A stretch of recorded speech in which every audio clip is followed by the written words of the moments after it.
అధికారంలోకి వచ్చిన తర్వాత 8 త్రైమాసికాలకు సంబంధించి ఫీజు బకాయిలు చెల్లించకుండా కూటమి ప్రభుత్వం విద్యార్థుల పాలిట శాపంలా మారిందని మాజీ మంత్రి ఆదిమూలపు సురేష్ మండిపడ్డారు.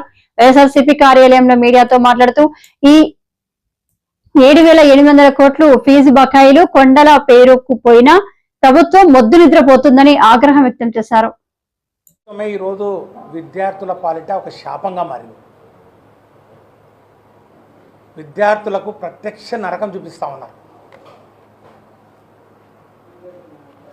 ఈరోజు పేద మధ్య విద్యార్థులు ఆర్థిక ఇబ్బందులు అడ్డు కాకూడదని ఏ ఉద్దేశంతో అయితే ఫీ రీఎంబర్స్మెంట్ అనే పథకాన్ని తీసుకొచ్చారో దాన్ని పూర్తిగా నాశనం చేశారు. దాన్ని ఎంతగా తూట్లు పొడిచారంటే ఈరోజు విద్యార్థులు కానివ్వండి, యాజమాన్యాలు కానివ్వండి, ఈరోజు 8 ట్రై సెమిస్టర్ల పాటు ఇంతవరకు ఈ ఫీ రియంబర్స్మెంట్ బకాయిలు కొండలా పేరుకుపోయి ఉండి వీరి యొక్క భవిష్యత్తు కళాశాలలు, ప్రైవేట్ కళాశాలలు కానివ్వండి, ఈరోజు పాలిటెక్నిక్ కాలేజీలు, ఐటీఐ కాలేజీలు, డిగ్రీ కాలేజీలు, పీజీ కాలేజీలు, ఇంజనీరింగ్ కాలేజీలు, మెడికల్ కాలేజీలు, వీళ్ళన్నీ ఈ కాలేజీలో యాజమాన్యాలు అట్లాగే విద్యార్థుల మనుగడ కానివ్వండి, వారి భవిష్యత్తు కానివ్వండి ప్రశ్నార్థకంగా మారింది. కూటమి ప్రభుత్వం వచ్చిన తర్వాత 8 త్రైమాసికాలకు సంబంధించి పిల్లలకు ఫీజు రియంబర్స్మెంట్ ఇప్పటివరకు ఇవ్వలేదు. 8 త్రైమాసికాలంటే ఒక్కొక్క త్రైమాసికానికి 700 కోట్ల రూపాయలు చొప్పున 8 త్రైమాసికాల కంటే 5,600 కోట్లు. ఇది వసతి దీవెన. ఇక హాస్టల్లో మరి విద్యార్థులు ఉండాలి, మరి వారికి ఈ మెయింటెనెన్స్ ఖర్చు దానికి సంవత్సరానికి 1,100 కోట్లు చొప్పున 2 సంవత్సరాల్లో 2,200 కోట్లు వెరసి ఈ 5,600 కోట్లు ప్లస్ ఈ 2,200 కోట్లు కలిసి 7,800 కోట్ల రూపాయలు, అక్షరాల 7,800 కోట్ల రూపాయలు ఈ యొక్క కూటమి ప్రభుత్వం ఈ రాష్ట్ర విద్యార్థులకు బకాయి పడిందని చెప్పి నేను తెలియజేస్తూ ఉన్నా. వారు ఏదో చెప్తూ ఉంటారు, వైఎస్ఆర్ కాంగ్రెస్ పార్టీ మీరు కూడా బకాయిలు పెట్టారు కాబట్టి ఆ బకాయిలు మేము తీర్చాలనుకుంటున్నాం, కావాలంటే మేము చర్చకు సిద్ధం అని చెప్పి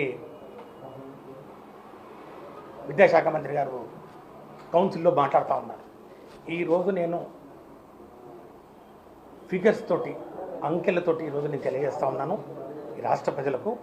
2014-19 టీడీపీ హయాంలో 16,73,000 మంది విద్యార్థులకు 1,778 కోట్ల రూపాయలు బకాయి పెట్టి మీరు వెళ్ళలేదా అని చెప్పి నేను సూటిగా ప్రశ్నిస్తున్నాను. ఇది ఒక బాధ్యతగా భావించి మీ యొక్క 1,778 కోట్ల రూపాయల బకాయిలు మేము చెల్లించలేదా అని చెప్పి నేను ప్రశ్నిస్తూ ఉన్నాను. ఈ రాష్ట్రంలో మంత్రి గారు, విద్యాశాఖ మంత్రి గారు విద్య మీద దృష్టి పెట్టడం లేదు. కేవలం రెడ్ బుక్ రాజ్యాంగం అంటారు, కక్ష సాధింపు చర్యల మీద దృష్టి పెడతా ఉన్నారు. వారంతా తెలుస్తాం, వీరంతా తెలుస్తాం, వారిని జైల్లో వేస్తాం, వీరిని జైల్లో వేస్తామని చెప్పి దాని మీద దృష్టి పెట్టి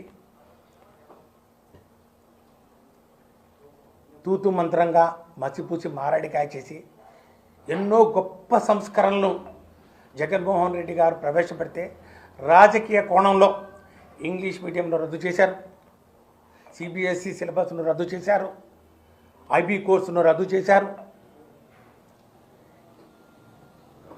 ఈ స్కూళ్లను, కాలేజీలను, డిగ్రీ కాలేజీలను, పాలిటెక్నిక్ కాలేజీలను వీటన్నింటినీ కూడా ఆధునీకరించే కార్యక్రమం నాడు నేడును పూర్తిగా దాన్ని అటకెక్కించేశారు.